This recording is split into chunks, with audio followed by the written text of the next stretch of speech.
Hello, everyone, and welcome to the 2 Point Conversion. It's the Monday pregame show here on the Going for Two Live network, our Week 15 episode. Of course, as always, head over to the Going for Two Live YouTube page if you want to chat and interact with us.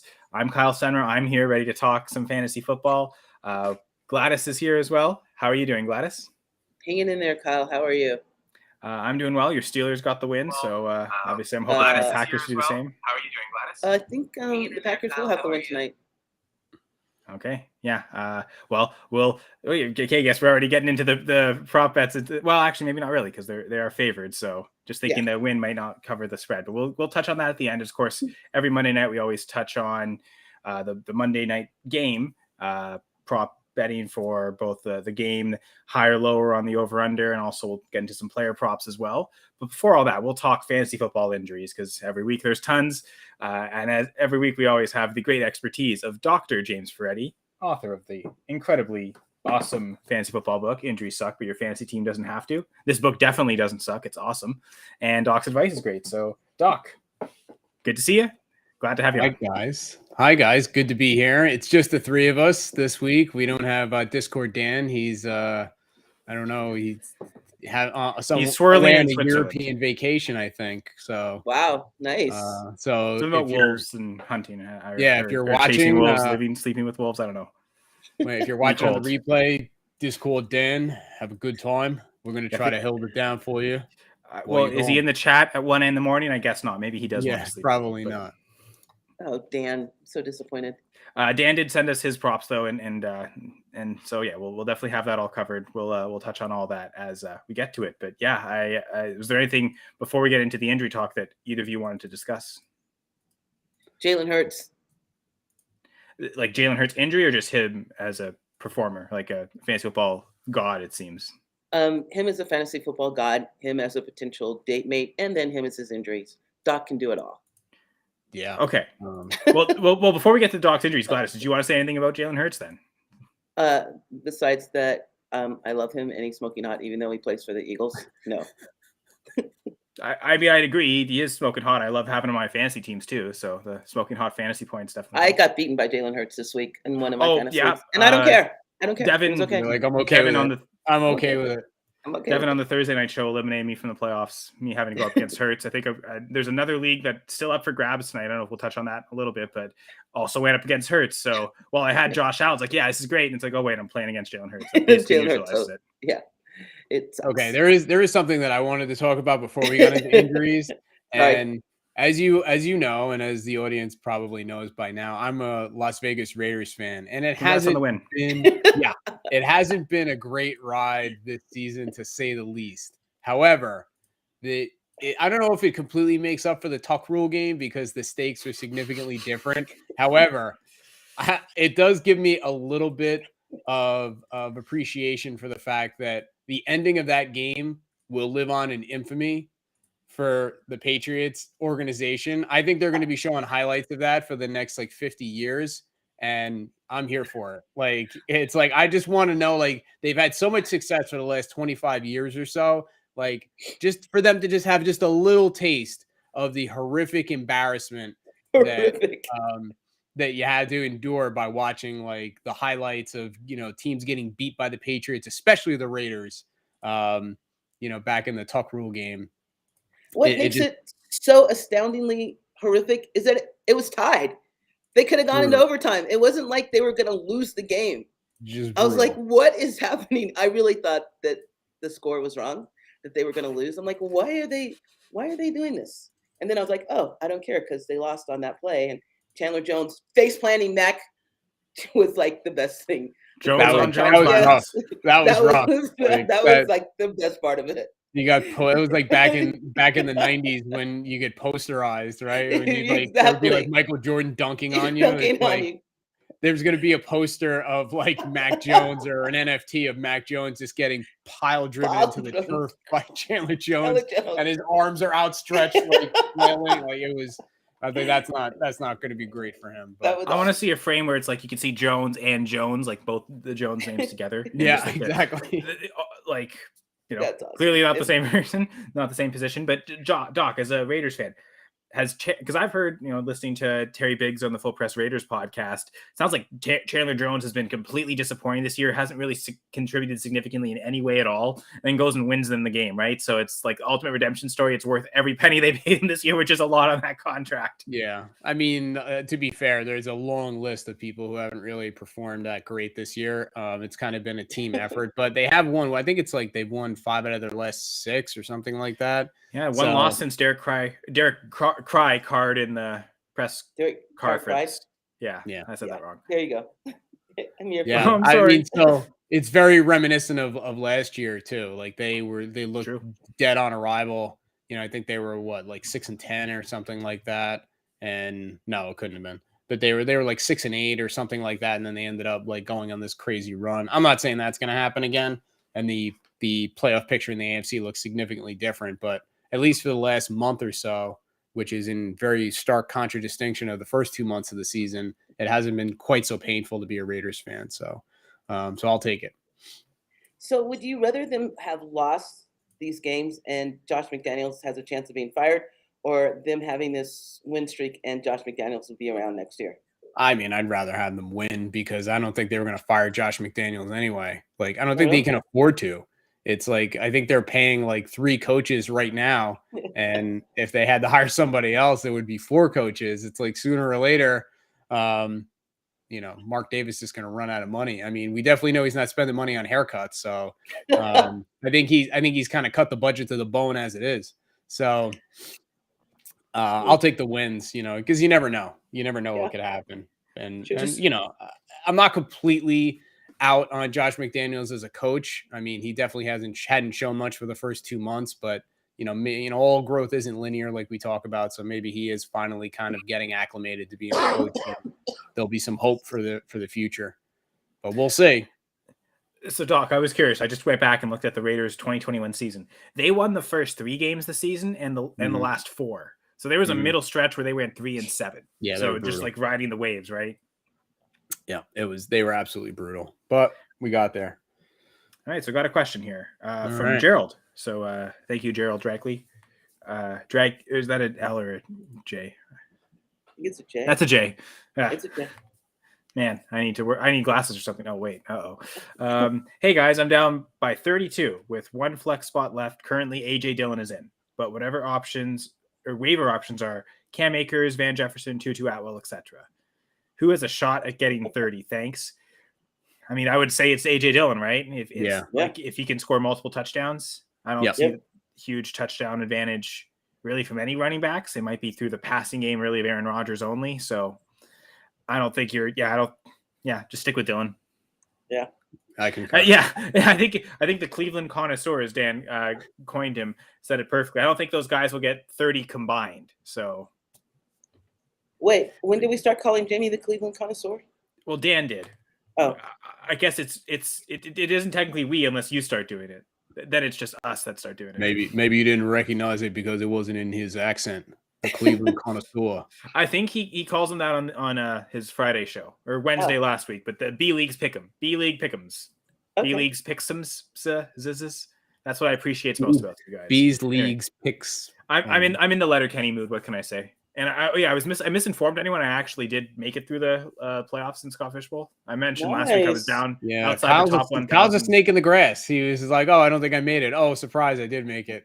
Yeah, I guess I remember what happened. I looked at my score before the Sunday night game, and then I kind of 112. Yeah, then I forgot. I have Austin Eckler going. So last week, Austin Eckler kind of went off, and I moved up like 800 spots in the rankings. So it's like, okay, never mind. That worked well. So looking good for this week. I think 7 of us from going for 2 look like we're going to advance into the semifinal. I would not be so sure about that because I'm really close to the cut line. And the cut line, at least in the past, has moved significantly after the Monday night game. And there's a lot of people that are like 2 or 3 points on the bad side of the cut line. So I might be getting booted off the island in about 3 hours or so. But fingers crossed. If this game is a complete bust, then I got a shot. As of right now, I'm above the line. So we'll see what happens. So 6, potentially 7 members of going for 2 getting to week 16, the penultimate week.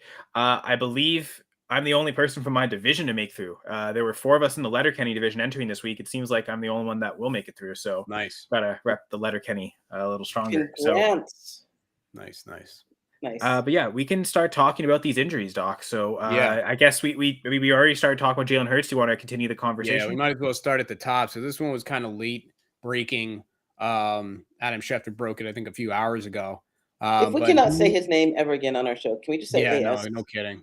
Okay. Someone broke it. So he who shall remain nameless broke the story on Jalen Hurts. He's got a shoulder sprain. So what that is an injury to the acromioclavicular joint, or the AC joint of the shoulder. And the issue is it's his throwing shoulder. So the severity at this point is unclear. If it was his non-throwing shoulder, not really that big of a deal. We saw Baker Mayfield play with this injury last year, for better or for worse. Mostly worse. Issue is that since it's his throwing shoulder, this is obviously going to hamper his ability to throw. The only silver lining, if there is one, is that when you roster Jalen Hurts on your team, it's because of his ability to run and not necessarily to throw. So this is the question I have for you guys. The Eagles have a 2-game lead on the Vikings for the number 1 seed. They have a 3-game lead on Dallas for the division. So the Eagles are in a position to rest them for a few weeks if they so choose. And that would mean that it could be Minshew mania time in the city of brotherly love. And he has been serviceable for, a decent part of his career. His short career as an NFL QB. So this kind of reminds me of Carson Wentz and the resurgence of Nick Foles from the Eagles Super Bowl run a few years ago. But I think that it's not so much that could he play through the injury. I think he could. I think he could get by on short passes. I think he could get by with running the ball. The real issue is that the Eagles don't just, like, they're already in the playoffs. Like, they want to win the Super Bowl, and them advancing far at this point has almost been a foregone conclusion. So it's like they really want to protect their ability to do that. And that's the reason that I'm more suspicious that they could opt to sit him down for a week or two, which is the absolute nightmare scenario for anybody that has him on their fantasy team. He's basically been the MVP of the league up to this point. So, I don't know. I wanted to get your guys' thoughts on that, because this one's really kind of hard to handicap. It's like they could run him out there, but because of the position that the team is in, they could also just opt to kind of protect their situation and let it marinate for a couple of weeks. See if Gardner Minshew can squeak out a win, lock up the bye, and, get them where they need to be. And then they can kind of just, shut them down for the rest of the regular season, potentially. I don't know what the starting line was, but as of right now, the Cowboys are a 6-point favorite over the Eagles for next week. It has to be because of the injury. There's no way. It has to be because of the injury. I looked at. Go ahead. Well, when I looked this morning, I think it was 1.5. I believe favor the Cowboys at home. So now it's 6. It's a 5-point swing already. 5-point swing already. I would not play him against Micah Parsons in that defensive line, although I think Leighton Vander Esch is out. But that's all Micah Parsons has been talking about. He wants to tee off on Jalen Hurts. Why even subject him to that with that shoulder? I would sit him for the next game. They play the Saints after. So say they don't win the Cowboys, they're going to be the Saints with Gardner Minshew or not. So I would sit him. But I say that, and I have no Jalen Hurts on any of my fantasy teams. So I think for anyone who does, the complicated thing is it sounds like they're maybe not going to decide until Saturday, which is when they play, and it's Saturday afternoon. So there are only 7 games that are at the time the Eagles play or later. So you've only got 14 teams to choose from. Assuming you're going to go in with Hurts on your team, you need to, and you want to have him ready to play in case he's active. You need someone from one of those 14 teams ready as your backup. Just looking on obviously you've got the Cowboys. Dak Prescott probably already rostered. Tua Tagovailoa probably already rostered. Justin Herbert's in that mix, so probably already rostered. So you're choosing basically between Taylor Heineke, Brock Purdy, Derek Carr, Mitch Trubisky, Aaron Rodgers, Gardner Minshew. Why wouldn't you just pick up Minshew? And that was my point: is Gardner Minshew the best option anyway relative to all these other options? Tom Brady, I guess, plays then too. I don't know. Is there any name I named that you would play you would rather pick up over Minshew, or is it just simpler just to go with the Eagles QB regardless of who it is? If you have Hurts, then handcuff with Minshew. I might think of if Trubisky's playing instead of Pickett against the Raiders. No offense, Doc. None taken. Thank you. And yeah, the one name again, assuming that Dak and Tua are rostered, like if those guys are available, I think they're the pickup. But I'm gonna assume that they're rostered. I was thinking maybe Derek Carr, honestly, but I think the one name I would maybe be most intrigued on, I think I'd rather get Brock Purdy than Gardner Minshew. Just the way he's been playing. You think Brock Purdy's available? Right. He may or may not be. I mean, he people haven't. It's not exactly like people are like, that's true. Believers. But I mean, I think he's rostered in a certain percentage of leagues, and he was questionable this week, so he may actually be out there. A Thursday game too, he was questionable, so some people may not have known what to do. So there might be a chance. I think if there is, I'd rather Purdy. But to Gladys's point, if he's already rostered, yeah, Minshew might be the best option available. Yeah. Yeah. So yeah, I know. I think I've only got Hurts on one playoff team, and it was a 2 QB league with Hurts and Herbert. And one of the things I made sure I did, I've been rostering Chase Daniel and Gardner Minshew all season. Yeah. It's been tough to get backups. I remember I tried to buy Heineke for a third when it was unclear that he was going to start, but manager wanted a second. I said, nah, forget it. I think I picked up PJ Walker and had to ride him for those couple weeks on the bye weeks and stuff. So basically the one league where I have Hurts, that's exactly what I'm doing. I've already had Minshew handcuffed anyway. And yeah, just going to ride him there. I don't think I have another option to play with. So if Hurts is out, Minshew's in for me. Yeah, and the thing with Minshew is he can run like he has won games in the past. I mean, he's not a complete empty chair. So it's like there are people that we, in some cases, have been forced to kind of put out there the last couple of weeks because of all the quarterback injuries. So like Minshew is by far and away not the worst name that we've contemplated potentially starting either in a 1 QB or like a 2 QB or super flex format over the last couple of weeks. So I think he could do a lot worse is kind of my point. And he's got a lot of weapons around him. It's a good team. It's a good defense. The game still has the potential to shoot out. So, I mean, if Brock Purdy can go out there and put up, borderline QB1 numbers over the last couple of weeks, then, Gardner Minshew can, give you some decent production too and get you over the hump. Gators here. Gators from close to where Minshew kind of emerged with the Jaguars, I believe. Yeah. I think that game was in Jacksonville. Of course, shout out to Brad Harvin, the Jaguars aficionado. So we know he's a Minshew. He's got a Minshew bandana and goatee somewhere. I for some reason think we may talk about Minshew on the Full Press Fantasy Pod this week, but we'll listen to that later, folks. But yeah, I guess the big news, a couple of huge, massive implication running back injuries with ankle injuries. I mean, and this first one, just such massive implications for a team that really trying to find identity. I know there's, the quarterback's been switching and it's, no one's sure about the head coach and just this, this team that feels like they're on the verge. This amazing running back is Zonovan Knight. No, I wasn't talking about Jonathan Taylor. Yeah. But yeah, we could touch on both. I don't know if we know the details of Zonovan Knight yet, but it sounds like we kind of know what type of ankle injury Jonathan Taylor has, unfortunately. Yeah. So let's start with Jonathan Taylor. So the thing is, this literally is adding injury to insult after the way the game against the Vikings went for Indianapolis this week, after being up 33-0 and then finding a way to lose the game, and all the stories around that, and then losing Jonathan Taylor in that game to a high ankle sprain, possibly his second high ankle sprain injury of the year. That's still somewhat in question, but this injury is definitely a high ankle sprain, or has been diagnosed as a high ankle sprain. And he's been dealing with ankle injuries all year. This one almost assuredly ends his 2022 campaign. So he finishes at just over 1,000 total yards from scrimmage and 4 total TDs on the year. And this means that Deion Jackson and Zach Moss stand to split the reps at running back in some fashion from here on out for Indianapolis.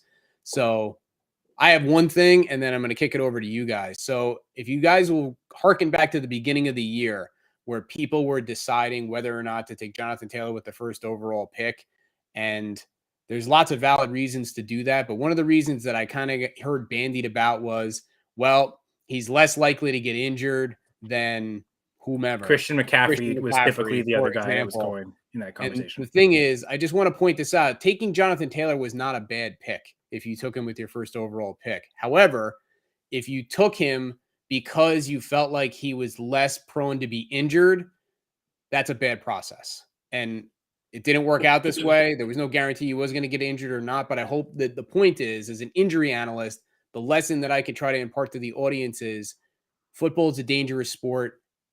Players are likely to get injured, much more, especially at the running back position than other players. And there's inherent risk with any running back in the NFL. Granted, there are some that have more risk, but because a player has not been hurt up until that point does not mean he has inherently less risk.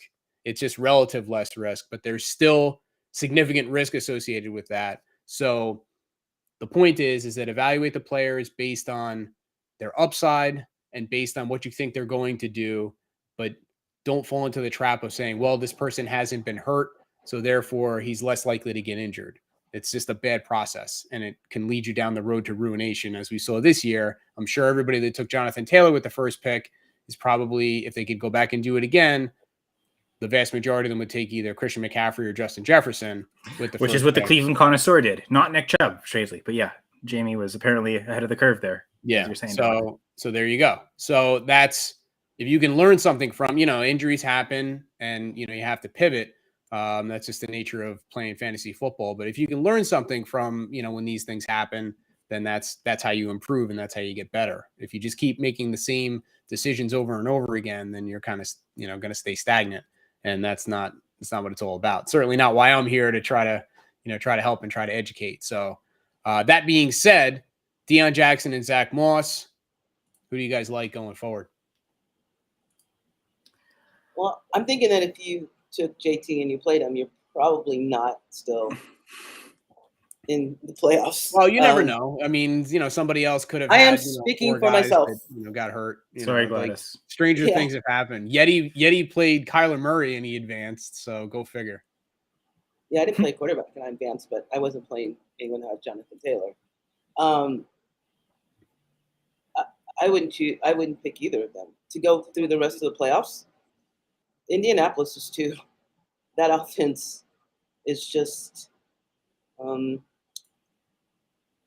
not steady, I guess is the word I want to use. That is one way to put it. So if I don't know, I wouldn't pick either of them.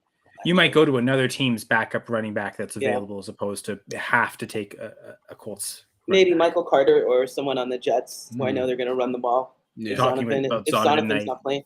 Yeah, if Zonovan Knight's out. Who I have too. So it was just a really good weekend. All my running backs just like. The one thing I want to look up, did Zach, I don't think Zach Moss caught any passes this past week. Zach Moss has 7 receptions on the year.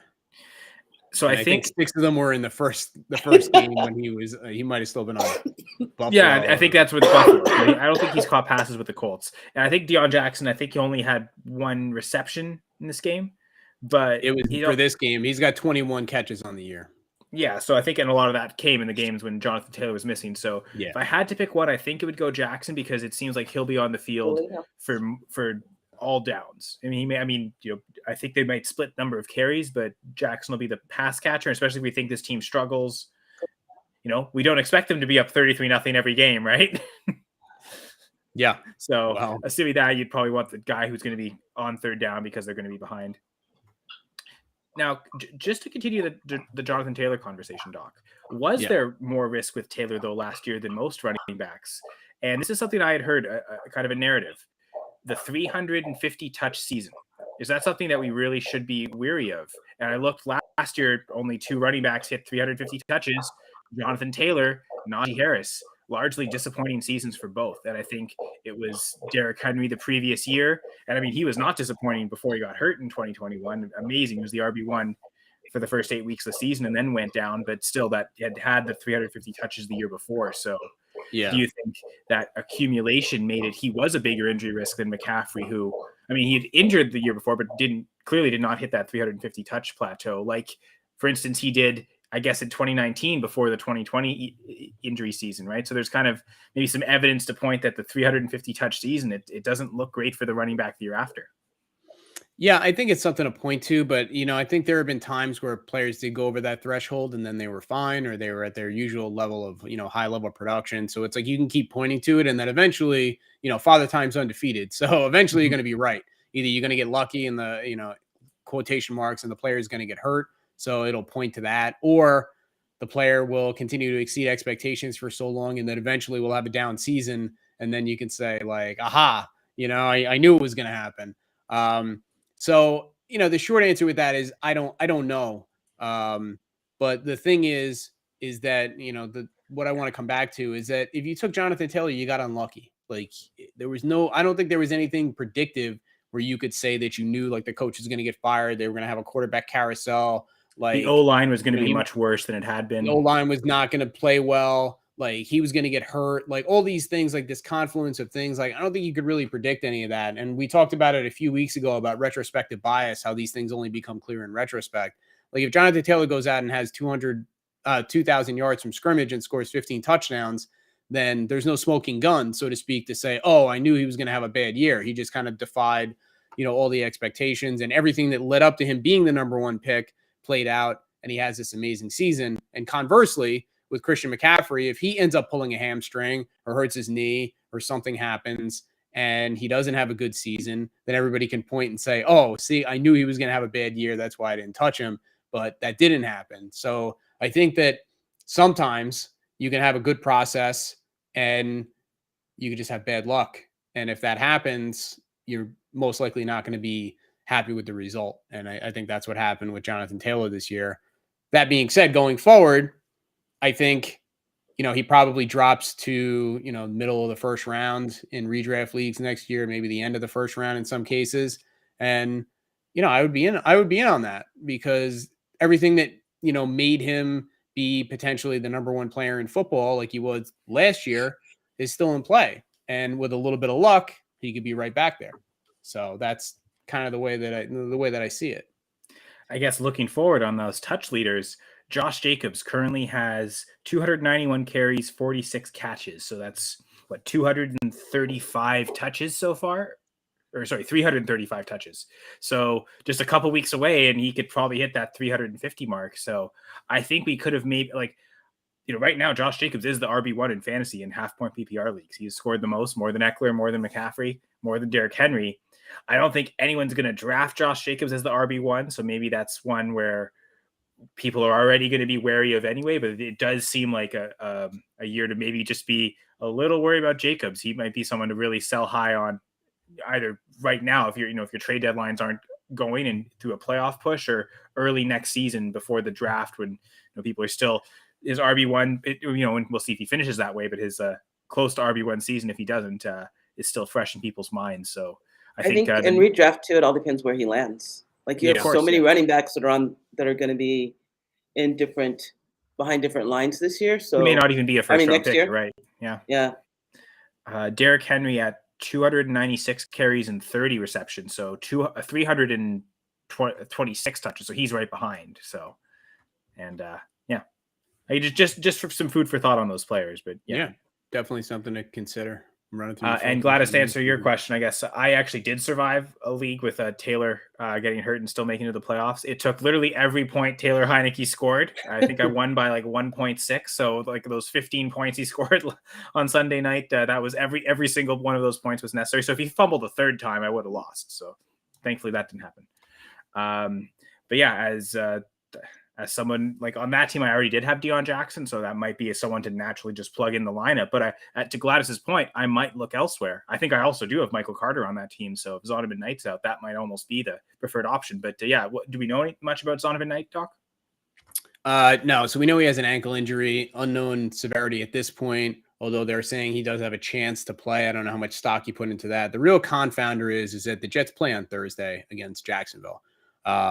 So this is just something to watch your practice reports and be on the lookout for updates as far as, any more information that comes out as far as what the injury is looking like and, kind of taking it from there. But, certainly since it's with these other injuries that we're talking about and the fact that they play on Thursday, if you're going to want to rule Michael Carter out there or Ty Johnson or, anybody else on the Jets or the Jaguars, you kind of have to have these guys lined up and ready to go in short order. James Robinson revenge game.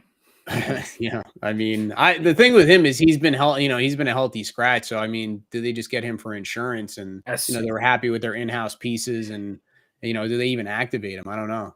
Because I'd imagine he is. I think they're not going to go with just 2 running backs active because the one thing is Michael Carter coming back from injury still hasn't looked as good as he did before.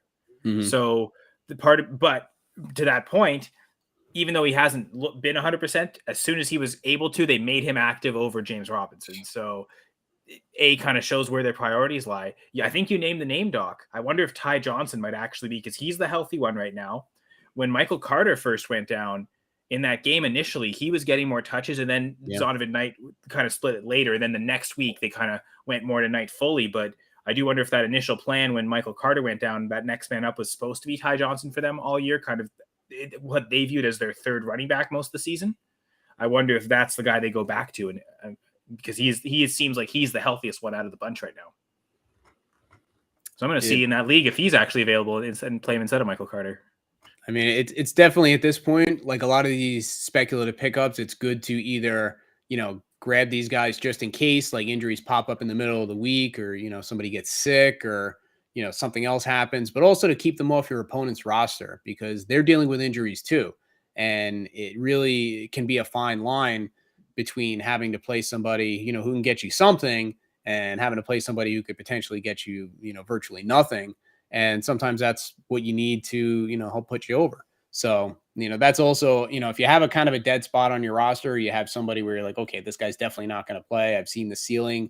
Then it's good to make these investments in these guys as speculative plays. And if it doesn't work out, that's fine, especially if you have other options. But keeping them away from your opponents can be even more beneficial than what they might actually do for your team. I lost a fantasy championship last year. I could have picked up Justin Jackson for free. Didn't, because I'm not going to play him. And my opponent picked them up, used them against me, and then I scored like 200 points. They scored like 230. Mm-hmm. So it was that week 16 massive the Justin game where Jackson he went like 30 something points or whatever when Austin Eckler had COVID. If they were on my bench, I wouldn't have lost. But Justin Jackson wasn't. He was in my opponent's lineup against me. So, but you have to. Just as a side note, you have to love Austin Eckler because he really does embrace like the whole fantasy football community. Like there are so many players out there, and I get it. Like nobody wants to be playing hurt or they're getting eviscerated by the press and play. People are coming. I think there's a lot of fantasy football managers that maybe don't act properly and DM them or message them, tag them. That stuff. I can understand why they get frustrated for that reason. Which I get it. Like they, and they lash out. Like I totally understand that. But I remember specifically Austin Eckler last year was sick and he went on a podcast and he was like, he's coughing and he's like sweating and he's like, go pick up Justin Jackson. I don't think I'm going to make it. And sure enough, like he was out and Justin Jackson to be on the podcast. No. Yeah. So, so you two are both Warriors, just like Austin Eckler going through. I don't know. I put Austin Eckler in a different category, but that is great company. That's great company to be in. Podcast Warrior, baby. We do have a question about Breece Hall, though. Talk about the Jets running backs. So do you think Breece Hall would have been Rookie of the Year? And I guess I would actually ask that. Who do you think is Rookie of the Year right now, honestly? Offensive Rookie of the Year, anyway. Oh, geez. I don't know. I'll leave that to you guys. I think Breece Hall would have been the Rookie of the Year. He just looks so good. Like he was rolling. Like he was crushing. So really kind of sad that he had that injury. The Jets had 4 top 40 picks. They might actually have both offensive and defensive Rookie of the Year because it might go to Garrett Wilson. Might be Garrett Wilson, yeah. I thought Kenneth Walker might have also had a shot at it, but yeah, Garrett Wilson, Chris Olave, Kenneth Walker. I think any of those 3 might win it. But yeah, I think you're right, Doc. I think if Hall had been healthy all year, considering the way he was producing, it probably would have been him. Gladys, do you agree? Yes. I don't know. I mean, if Breece Hall would have been Rookie of the Year, that would have eliminated Garrett Wilson and I think Garrett Wilson is going to win Rookie of the Year, or should win Rookie of the Year if Mike White gets back under center. So I don't know. Well, I mean, funny you should mention that. I guess we could continue to talk about Mike White, but this Tom has a second part of this question though. Where do you think Brees Hall goes in drafts next year? We're going to assume redraft. In redraft or dynasty? I'd imagine redraft. I guess we could do both if you wanted to. Because I think because we covered this a couple weeks ago, he's still a top 5 running back in dynasty, right? So he's like in a dynasty draft, like even in a super flex league, I'd find it hard to think he falls out of the second round. Redraft managers have a very short memory. Like, I don't think he goes in the first 2 rounds because. Oh, that's interesting. That's interesting. They do. I was thinking about that too, but I was thinking like early to mid second round. But you might be right. But then again, like if you did it now, then maybe. But then as like the kind of summer goes and and he starts working out and stuff like that, I think he's gonna end up like kind of like early to mid second type deal. My first instinct when we said redraft was third round. I felt like he was third, fourth round last year. People saw him succeed enough. So I'd imagine he does go at least or probably around where he did last year, maybe a little bit higher because people have seen the, 198-yard scrimmage game. Like, he went that high earlier just based on the profile, the draft capital, the athleticism. But now we've seen the production on the field. I'd imagine third round is probably the latest. So, Doc, I think you might be right. Late second, early third. Second, so actually, it might be a similar place in both redraft and dynasty leagues. Yeah. Hey, Kyle, did you see Blurpy's question? Blurpy? Is I pronouncing that right? I can't see. Blurpy? No. It's right under it. I see it. Tom's. This one? Nope. I have Hurts looking for a quarterback. Who should I pick up off of waivers? Oh, right. Yeah, sorry. Okay. Yeah, we'll get to that second. I just wanted to read Jamie's comment because I did kind of touch on this. So Brees, Jamie sounds like he's just completely off Brees. I'm not drafting him at all next year. Look how long it took Barkley to get to 100% and Dobbins this year. So you don't like drafting the player the year after the ACL tear. So I'd imagine Javonte Williams is kind of viewed in that same light by Jamie. So I think that's valid in the sense that it's high acquisition cost. Like you think about the opportunity cost of who else you could potentially take in the mid to late second round or the early third round. I mean, that's still pretty high. J.K. Dobbins, I don't hate because it was, the fifth, sixth round, something like that. It's all about, it's like somebody said this. I forget who it was. I want to give him credit for it. It's like we don't dislike players. We dislike draft cap. We dislike ADP. And that's a thing. Like Brees Hall in the fifth or sixth round, I'd be all about it. Then the risk reward is skews in the other direction. But in the second round, I agree. I think it's really skewed towards like he needs to come back. He needs to get a high workload. He needs to be Brees Hall like he was this year. Otherwise, he's not going to pay off for what you spend to acquire him.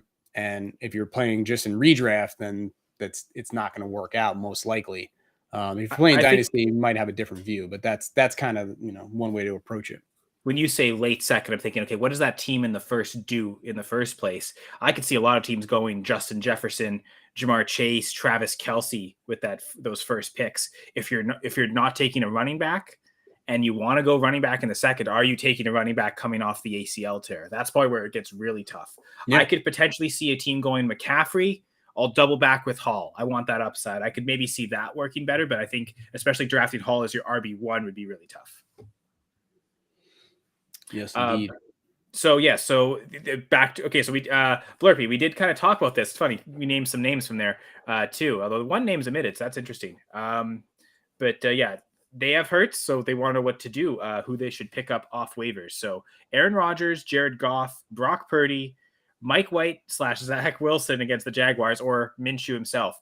Before we get to answering this question, Doc, I think you wanted to reference Mike White. And so maybe we could incorporate that into this question. So what do we know about Mike White and the status, and who are we expecting to start for the Jets this week? And Gladys, you can answer in that as well.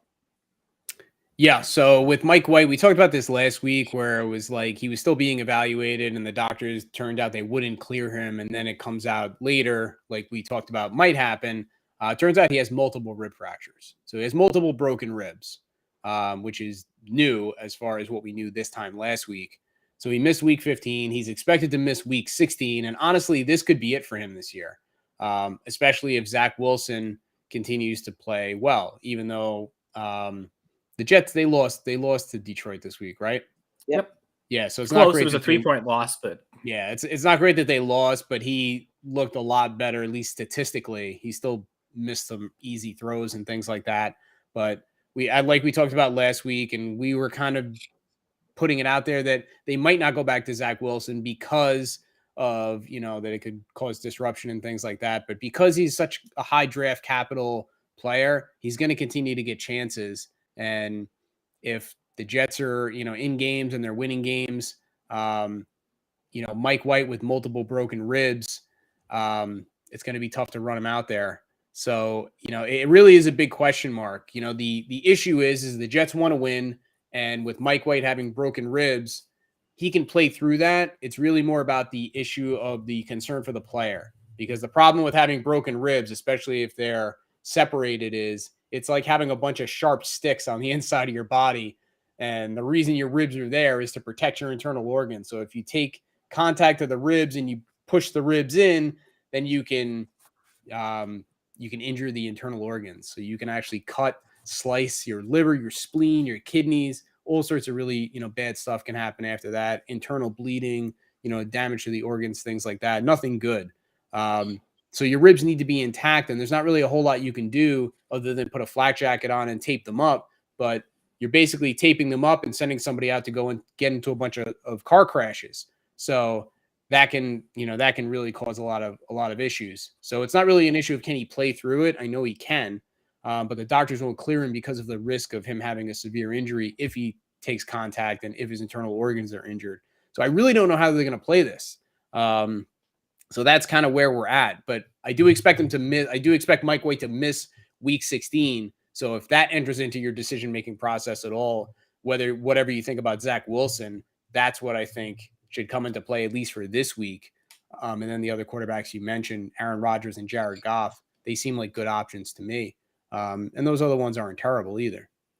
Gladys, what do you think about the Jets QB situation? I wouldn't play Zach Wilson. I don't. It's tough. There were some really bad throws, like that inexplicably bad throws. Plus, I don't know that the team is behind him. So, I mean, they want to win and they're professional athletes, but they want Mike White. I hope they don't play Mike White if he's as hurt as Doc says.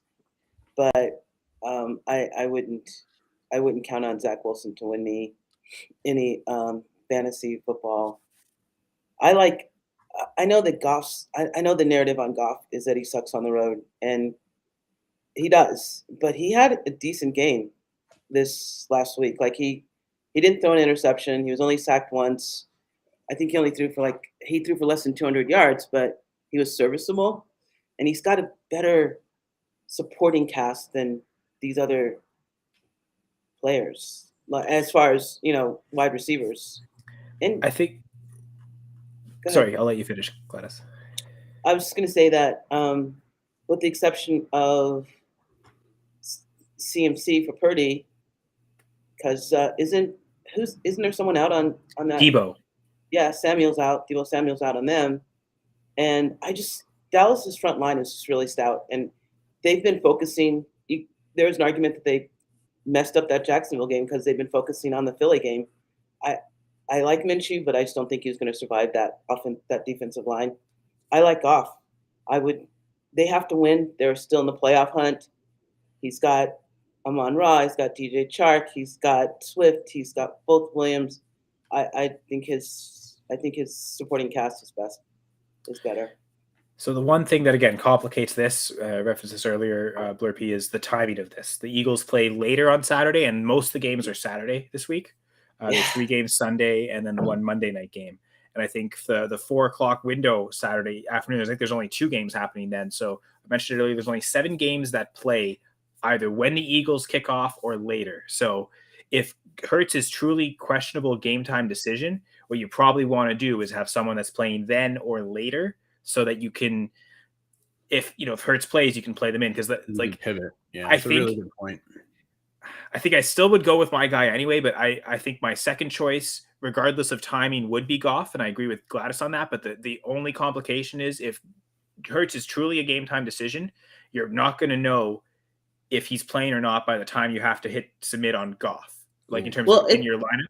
If there's Saturday games, you would know. What is it? What is the doc? Not necessarily. It's Wednesday, Thursday, Friday are the practice games. But I'm saying, but if Hurts is questionable, like if he's questionable all week and he's questionable on that Friday injury report, and we don't know, like it really is game time decision Saturday 4 p.m. or I guess it'd be about an hour before 3 p.m. We find out. I don't see any way they're pulling him out there. I don't see any way. If it's that, as hard as I said, I don't see any way they're playing him. I tend to agree, and maybe by that point they might already rule him out anyway. So you could take that risk on Goff for there, but I think my answer would be Purdy, and I think Blurpy mentions it that Rodgers plays Sunday. So if you're going with the logic of what I was just saying with the timing, you really only have three options. It's either Purdy, Minshew, or Aaron Rodgers because he plays the next day. I think I like Purdy the best. Even without Debo, I love that supporting cast. It's a good offensive line, just like what Minshew has. And I mean, they're playing Washington. It's a stout defense, but I think we'd all agree Dallas's defense is a tougher matchup. So I think Purdy's got the mobility, the rushing yard ability, but also the rushing touchdown ability. So I actually would make Purdy my number one choice here, regardless of anything else. And I don't think that's invalid. The other thing we got to consider is Rodgers is playing tonight, so he's got to get through that game healthy. And true, I don't know. Of course, you'll know that by the time you have to kind of submit. You'll know that by the time you got to make the decision. But like we could be all about Rodgers, and Rodgers, gets hurt this game or is questionable, then that throws a monkey wrench on the whole thing. So let's prioritize three each. I think I would go Purdy 1. I think I would go with the upside of Hurts could still play, and I would take Goff out because of the timing and just go Purdy 1. Rodgers 2, Minshew 3. I think that's how I would order it. But I get Gladys's argument of if you want to take the timing out and just commit to your decision Sunday morning, I'd probably still go Purdy 1, Goff 2, Rodgers 3. So that's how I feel. I think Purdy's the answer, but how do you guys feel? Who would be your top three just to get a temperature? I think Purdy and Rodgers is close. So I could see either one. And then I think there's a tier break, there, whether it's, Goff would probably be the next one. Timing, if we don't know, then that's the issue. And then after that, it would be Minshew. And that's basically the way I see it. So Gladys has Goff 1. Who would be your number 2, Gladys, just for fun's sake? Minshew. Okay. Again, that Eagles supporting cast is nice, being able to throw to AJ Brown and Devontae Smith, to be fair. Okay, another question here. Need 22 from Watson tonight. PPR long shot. Nothing that man does surprises me at this point. Yeah. So I wouldn't say it's a long shot. I'd say you definitely got more than a puncher's chance. That's for sure. I'd say I don't think it happens without touchdowns, but the way he's been scoring touchdowns, I think it's safe to say he probably will at least score one. So yeah, no, I don't think it's impossible. I've got Alan Lazard needing, I think it's 26. That feels much less attainable. So I concur. Or I think it might only be 16. But yeah, for some reason, the 22 from Watson feels like that's more attainable for reference sake there, Jacob. Sorry, I thought I saw comments. I guess Gator's agreeing with Glass. This is from an earlier conversation about the redraft players and the short memory. I thought Gator loves the messy jersey, Doc. We've given you a hard time for it, but yeah. Doc, do you want to continue with some injuries here? I guess we could talk the Tylers, Tyler Lockett, Tyler Boyd, both with finger injuries. So Boyd returned last week from a 1 week absence. Tyler Lockett just suffered that finger injury. So are there parallels between the two? Anything we could use to compare them? And could we maybe expect Lockett doesn't miss any time, kind of like Tyler Boyd did? Well, let's start with Tyler Boyd because I think that's a shorter discussion. So he dislocated his finger in week 14 and actually ended up coming back and playing in week 15 and played pretty well. Just a reminder with him that this is an extremely painful injury. So his snaps may be managed for the next few weeks, but really got to take your hat off to him. Like, what a gamer, like going out there 6 or 7 days after dislocating a finger and having it, basically pop back into place and then going out and playing as a wide receiver, not even as a running back, not that wouldn't be painful, but the stress on the hands and the fingers from catching the ball, especially from anybody, but from an NFL quarterback, really tremendous. So I think, Tyler Boyd, like he is who he is at this point. Like he's going to be a, wide receiver 3 type guy with upside for more on a really good Bengals offense. But he's going to be out there. So that's something. With Tyler Lockett, it gets a little bit more complicated So what happened with him on the Thursday game was, I think it was Thursday, he has a break in his, what the bone is called the first metacarpal. And that's basically the long bone that connects your wrist to your finger. So it's one of the bones that makes up what would essentially be the bony part of the back of your hand, if you think about where it is anatomically. So he's going to get surgery on that. Some estimates have been put out there early this week saying that they expect him to potentially be back week 17. I think that's really optimistic.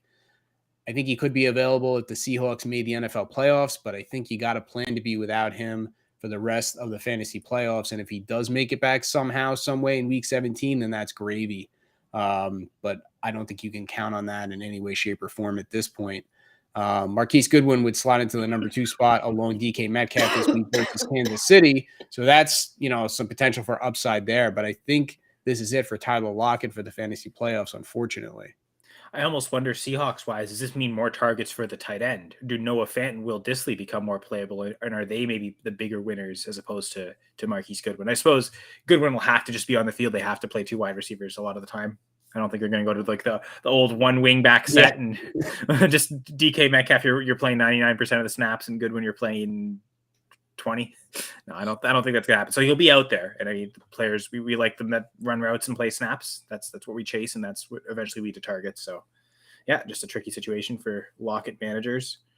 I know I do have Lockett on one. I did have him on 2 teams. I did trade 1 share away to Gladys, and 1 team left did make the playoffs, got the win last week in spite of the Lockett injury. But gonna have to look elsewhere.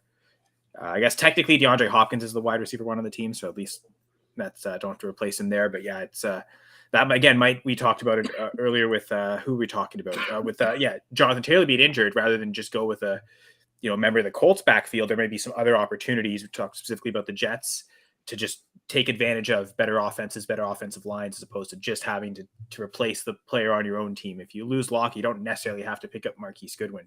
There may be some other wide receivers higher upside that could be available rather.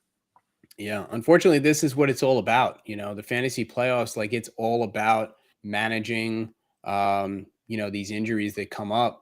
And, this is part of it's like they talk about like the poker analogy. It's like people that play poker, the players that are really good, like they focus on the 30% of the skill and what can they improve on. And the players that turn out to be not so good, they bemoan the fact that they have bad luck, which is about 70% of the equation. I think fantasy football is very similar.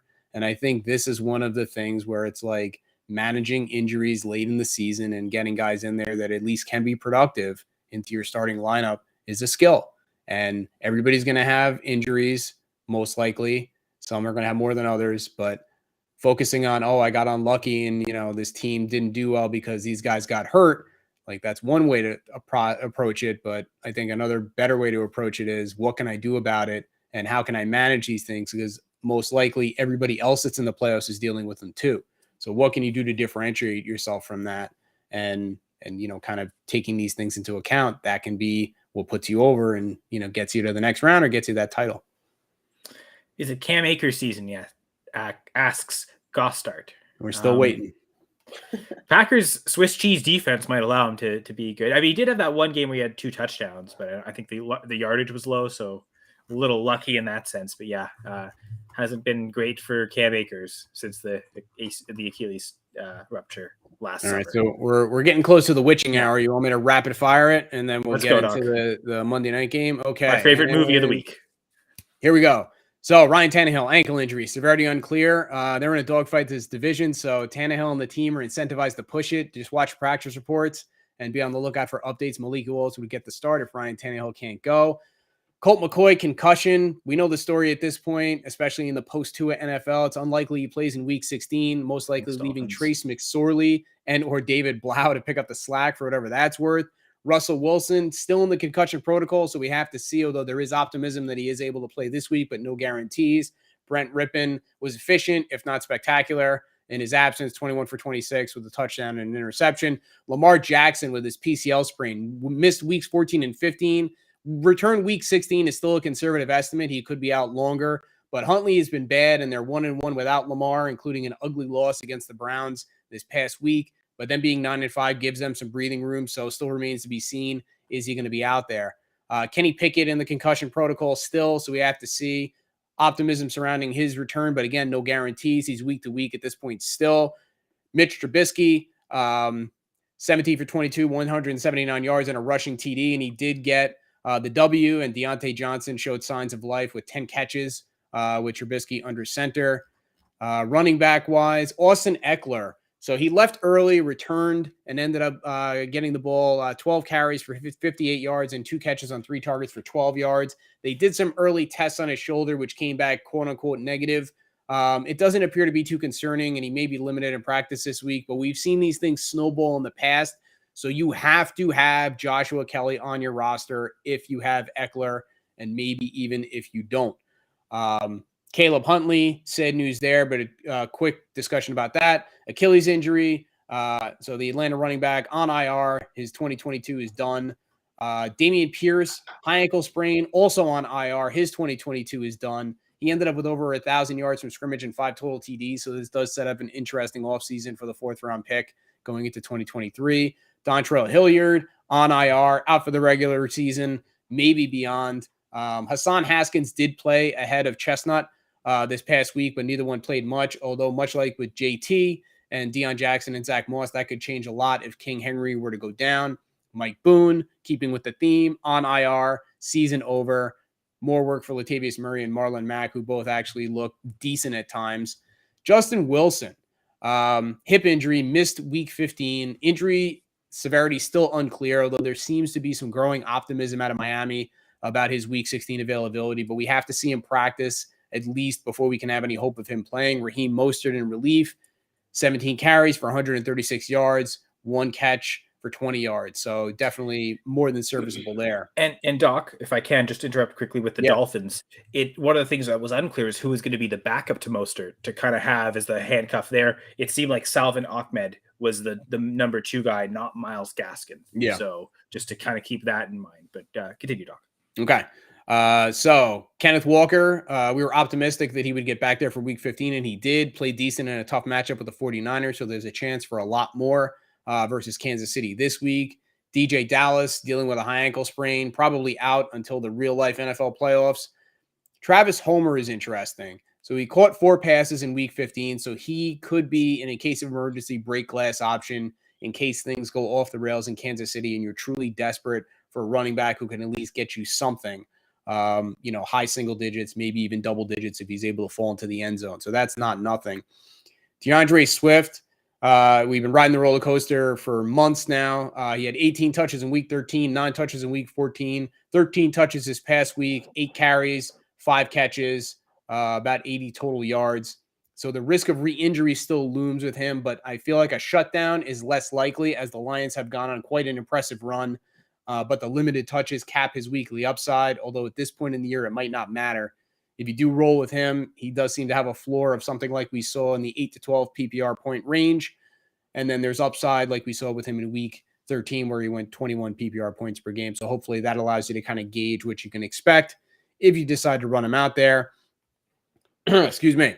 So Chase Edmonds in Denver dealing with a high ankle sprain. So he's eligible to come off of IR this week, but I'm not really optimistic that actually happens. Just keep it in mind. It could muddy the waters out there in Denver as far as the running backs are concerned.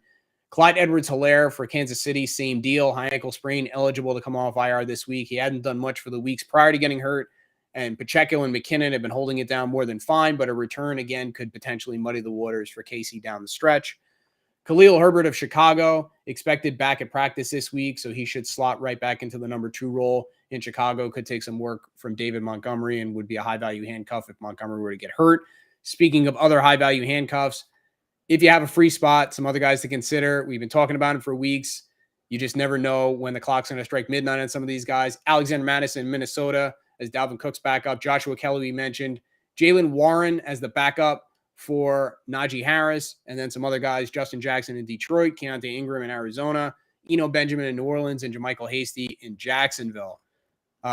Moving on to I don't know about the New Orleans one because he wasn't, Benjamin a healthy scratch this week. Yeah, but it was because he joined. I think it was because he just joined the team. Okay, and he's not quite acclimated yet. But David Johnson was the backup. But okay, we're maybe expecting somebody to keep on the radar. Another former Cardinal. Funny enough, it's like if you have an open spot on your roster and you don't have any better options, it's not the worst thing in the world. You never know what happens. So on to wide receivers. Denzel Mims, concussion. We know the deal. Thursday game, so very little time to get cleared. It's unlikely he plays in week 16, and then he's week to week after that. Equinemius St. Brown, concussion, same thing for Chicago. Deebo Samuel, we talked about with his high ankle sprain and MCL injury. Almost assuredly, he's out for the rest of the fantasy season. I know there's some talk about him potentially coming back for week 16. I think it's possible, but unlikely. T. Higgins with his hamstring, he played. How about that? And played well. So collective sigh of relief from the Bengals fans and fantasy team managers everywhere. So I think he's as safe as he could be to get back into lineups. Corey Davis was dealing with a concussion. He's in the protocol. There is optimism he will be back for week 16. Amari Cooper in Cleveland with his hip injury still appears to be limited by it. He has played better at home for the most part this year, and he is home versus New Orleans next week for whatever it's worth. I think he's going to be a shaky start in week 16 and going forward, but I realize you might not have a better option at this point. Treylon Burks, concussion, missed weeks 14 and 15. Let's see if he can clear the protocol this week. Just watch practice reports on that. Cortland Sutton sighting, missed weeks 14 and 15. Still a question of how severe this injury is. There are some rumblings he could make it back for week 16. Again, I think it's possible, but I really have to question why the Broncos would force the issue there. But stranger things have happened, so be on the lookout for updates there. Kadarius Toney for Kansas City, missed weeks 12 through 14. Returned in week 15, but had a really minor role. I don't know what you do with him. Kansas City's offense and his potential versus his injuries and lack of production. I don't know if you can trust him at this point going forward, but there is something there at least theoretically. Tight end Daniel Bellinger knocked out of the week 14 game, played week 15, but only one catch for 4 yards. So he's an option, but not a great one. But tight end's a barren wasteland. So if you're really stuck, might want to give him a look. Hayden Hurst in Cincinnati missed weeks 14 and 15 without practicing at all. So let's see if he's able to practice in any capacity leading up to week 16 before we even think about getting him back out there. And then last but certainly not least, Dallas Goedert. Now, granted, there's some mitigating factors with the Jalen Hurts injury, but he missed the last basically month and a half, but he did practice this week. So there's a real chance he's back out there for week 16 versus Dallas. So do your due diligence and take a look to see if he's on waivers in your league. And depending on how you look at tight end, he could be worth a pickup as well. And scene. Dallas again, Goddard against Dallas. That'd be great if he goes. Going for 2. Discord, just want to plug that real quick. I'd also mention our sponsor, Underdog. And that's what we're going to be talking about this Monday night game. The higher lower on the game over under or the game total, game prediction. We'll talk props, and all that comes from Underdog. If you want to sign up for Underdog, use the promo code GF2, capital G, capital F, the digit 2, and you will get a deposit match up to $100, whatever you enter in on your first deposit when joining and when using the promo code GF2.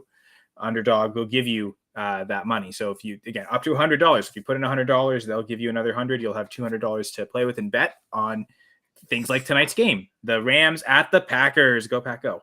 Rams, Packers, like I mentioned, 39.5 is the higher lower projection from Underdog, and they have the Packers as 6.5-point favorites.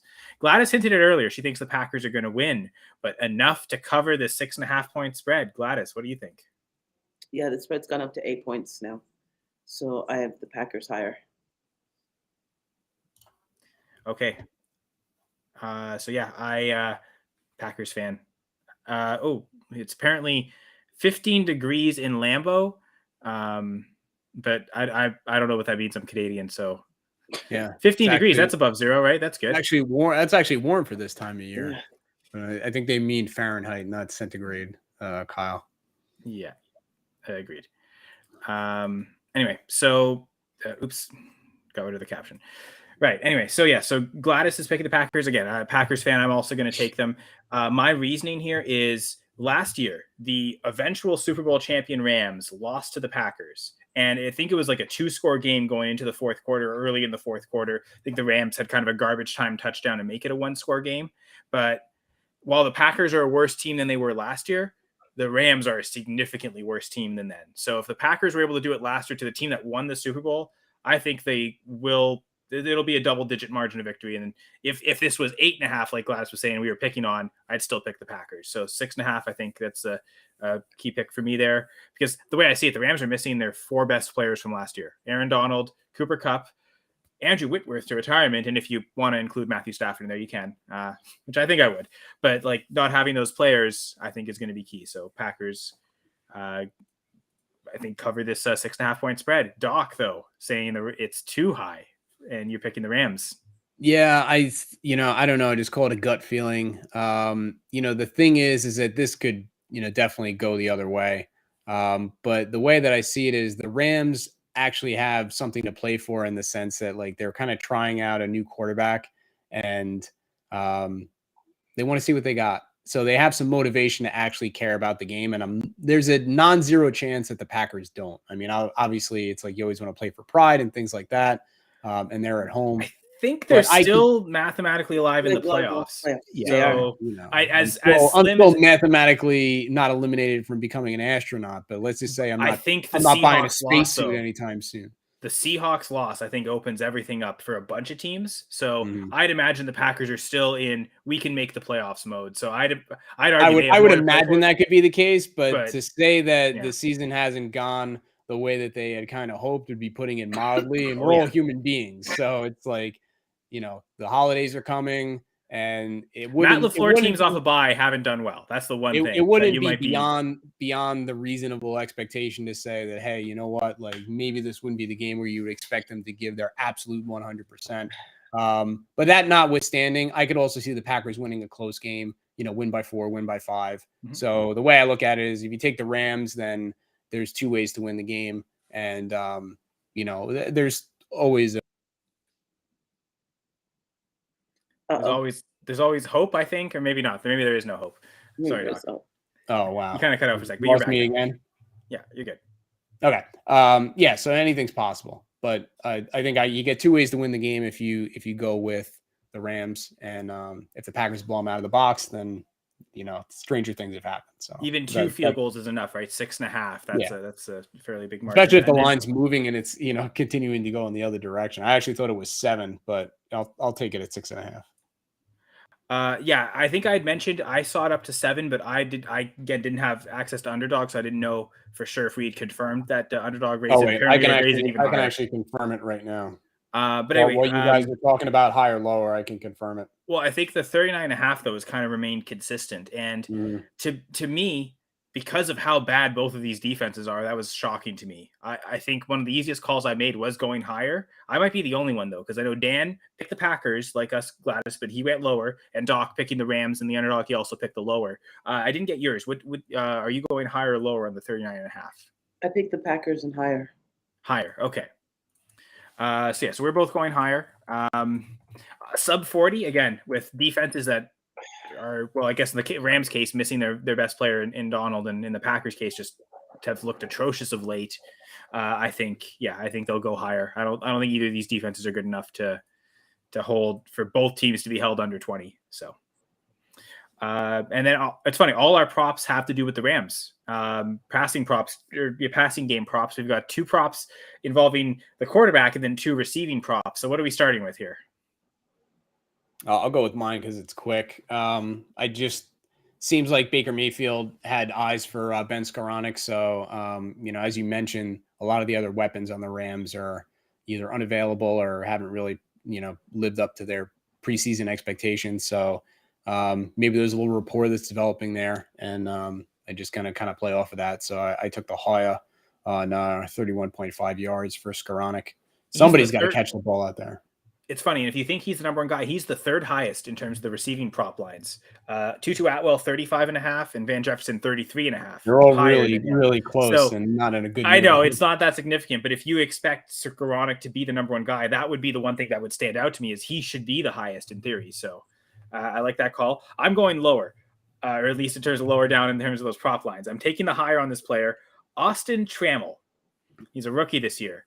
And when I first saw the line, I had to double check to make sure I wasn't reading it wrong. Half a receiving yard. So all he needs to do is get 1 yard. And I'm taking the higher. The bad news, he has 2 catches in his career. And it's like, all you need is 1 catch, but he's only done it twice. Good news, he's done it each of the last 2 weeks, including once with Baker. So considering, this post-Cooper Kupp Rams offense, it kind of anything goes. The one guy I was worried about, because it seems like he's very clearly the wide receiver 4-5 really in snaps behind Jefferson, Skoranek, Tutu Atwell, and even Brandon Powell. But my worry was Lance McCutcheon. Would he be the number 5th guy? He's inactive tonight. So that was kind of the one thing I needed to confirm. But yeah, I'm going with Austin Trammell. higher than half a receiving yard. And then Gladys and Dan both went with Baker Mayfield. My Baker Mayfield higher than 30.5 passing attempts.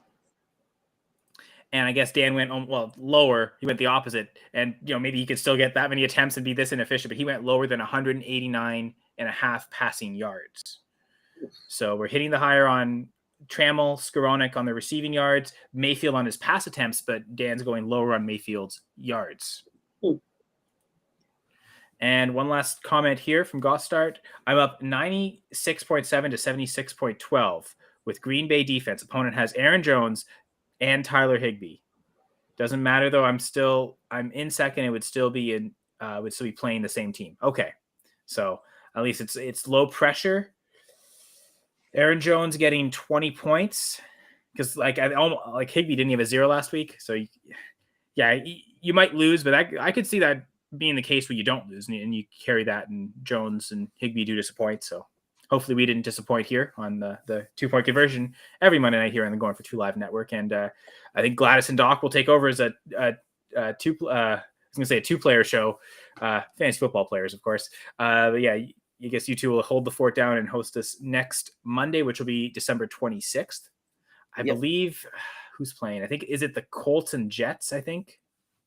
Oh, yay. I don't know. I'll have to double check that, but Chargers and Jets, I think. I can't remember, but good luck next week, guys. Anyone want to give any last messages before we head out of here? Chargers and Colts next week. Oh, okay. Chargers Colts next week. Yeah, it'll be lots of fun. Oh, wait, yeah, we talked. The Jets are on Thursday night here. I knew they were in a prime time. I just mixed them up. Yeah. All right. Have fun, Dan, wherever you are. And Cam Akers just ran for 12. Is that Cam Akers? Yep. Just ran for 15 yards. Well, maybe Cam. Wait, I don't think. Oh, it is Cam Akers. Maybe Cam Akers season is upon us after all. Gladys, it is. Want to shout out you for being an amazing trooper and battling through illness to be here tonight. Oh my! I don't have bronchitis, Doc. You have bronchitis. Yeah, both of you are amazing. Doc has bronchitis, you people. I'm gonna go take lots of drugs and walk my dog and then go to bed. I think that's amazing. I'm gonna go read CAT scans for the rest of the night. It may or may not dogs, be right? season, but it is the holiday season, so I want to wish you, Gladys, and you, Kyle, a merry holiday season. Merry Christmas to those who celebrate. Early Christmas, and we'll see you back here on the day after Christmas on the 26th. Merry holiday, everybody. Yeah, and happy merry holidays. Be well. I will talk to you guys soon. Absolutely. That's what we hope Feel for. better, Gladys. Bye. Yeah. You can find us on Twitter, Gladys at Gladys L. Tyler, Doc's at TFS Doc, I'm at Senra Says, Dan's at the B League Says, just in case you want to hear some more B League rants. And of course, follow us all on Twitter at going4_2 for everything Going for Two, and you can check out the website at goingfor2.com.